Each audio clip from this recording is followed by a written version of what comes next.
All right, this doesn't happen very often. A public briefing by 5 heavyweights of American national security.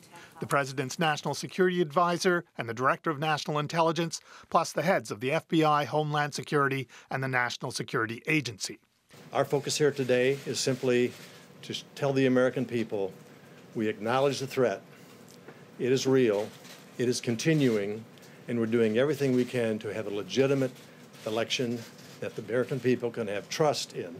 He's talking about Russia. It not only interfered in the last election, it's trying to interfere in the November midterms and the 2020 presidential election too, they said, displaying a sharply different attitude toward Russia from the one President Trump showed when he met with Russian President Vladimir Putin in Helsinki just a couple of weeks ago, and was asked whether it was Putin who was behind the election interference.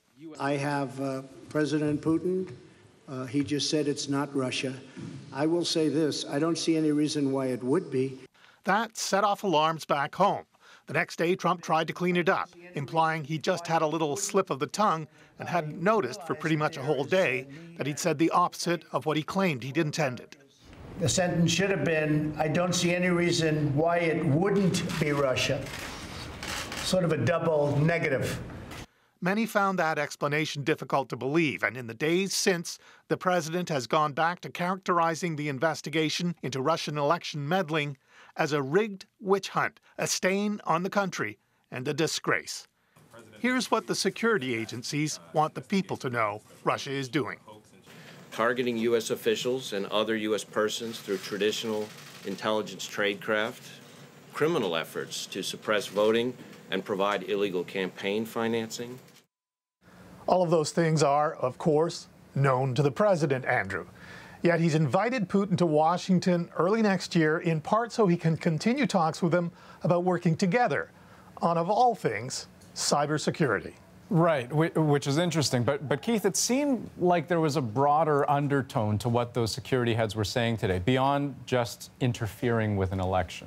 Right. They said the Russians want to undermine American democratic values, provoke divisiveness among the people, and drive a wedge between America and its allies. And that seems notable because these are things that at various times Trump's critics have accused him of.